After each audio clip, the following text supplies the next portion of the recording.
ಯಾಕೋ ಅಭಿ ಇನ್ನೂ ರೆಡಿ ಆಗಿಲ್ಲ? ಆಫೀಸಿಗೆ ಬರಲ್ವಾ? ಇಲ್ಲ ಬ್ರೋ, ಇವತ್ತು ನಾನು ಆಫೀಸಿಗೆ ಬರಲ್ಲ, ಸ್ವಲ್ಪ ಹುಷಾರಿಲ್ಲ. ಹುಷಾರಿಲ್ವಾ? ಏನಾಯ್ತು? ಯಾಕೋ ಫೀವರ್ ಏನಾದರೂ ಇದೆಯಾ? ತಲೆನೋಗ್ತಿದ್ಯಾ? ಹಾಸ್ಪಿಟಲ್ಗೆ ಹೋಗೋಣವಾ? ಬೇಡದವ್ರನ್ನೆಲ್ಲ ತಲೆಗೆ ತುಂಬ್ಕೊಂಡು ಯೋಚನೆ ಮಾಡ್ತೀರಿ, ಇನ್ನೇನಾಗುತ್ತೆ? ಅಣ್ಣ ಕರ್ಕೊಂಬನ್ನಿ, ಹಾಸ್ಪಿಟ್ಲ್ಗೆ ತಗೊಂಡು ಹೋಗೋಣ. ಅದೆಲ್ಲ ಏನೂ ಬೇಡ, ಟ್ಯಾಬ್ಲೆಟ್ ತೊಗೊಂಡಿದ್ದೀನಿ. ಇವತ್ತೊಂದಿನ ಮನೇಲೆ ರೆಸ್ಟ್ ಮಾಡ್ತೀನಿ.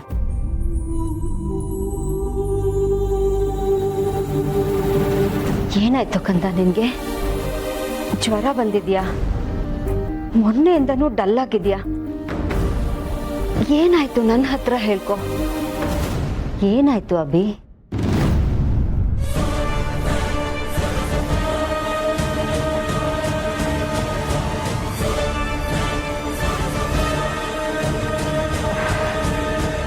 ಯಾಕೋ ತುಂಬ ಸುಸ್ತಾಗಿರೋನ್ ಹಾಗೆ ಕಾಣ್ತಿದ್ದಾನೆ. ಹೋಗ್ಲಿ ಬಿಡು ಅವಿ, ಇವತ್ತೊಂದಿನ ಮನೇಲಿ ರೆಸ್ಟ್ ಮಾಡಲಿ.